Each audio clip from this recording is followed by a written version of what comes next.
এখানে যারা আছেন আপনাদের সবাইকে এবং যারা একদম আমাদের ছোট ছোট ভাই বোন বললেও আমার ভুল বলা হয়, তাদের থেকে অনেক ছোট, প্রায় আমাদের সবার সন্তান তুল্য ছোট ছোট যারা ছবি আঁকছে যারা আজকে অংশগ্রহণ করেছে, তাদের সবাইকে আমাদের তরফ থেকে অনেক ভালোবাসা। দেখুন, আমি খুব বেশি কথার মধ্যে যাচ্ছি না, এটা খুব বেশি কথা বলার অবকাশ নয়।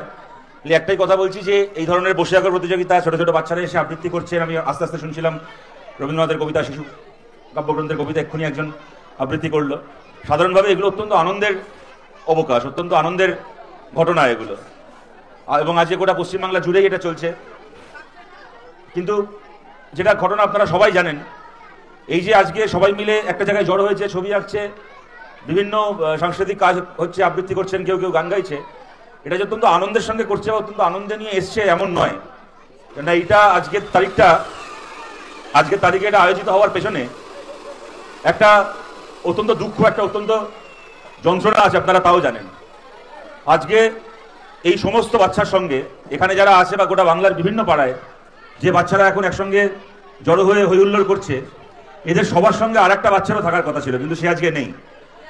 9 বছরের একটা বাচ্চা মেয়ে তামান্না, সে কেন নেই তাও আপনারা জানেন। আজকে তার জন্মদিন, আজকে ওর মায়ের হাতে রান্না করা পায়েস খাওয়ার কথা ছিল, আজকে কত কিছু করার কথা ছিল, কিন্তু সে মেয়েটা এখন কবরের তলায় শুয়ে আছে, মাটির তলায় শুয়ে আছে।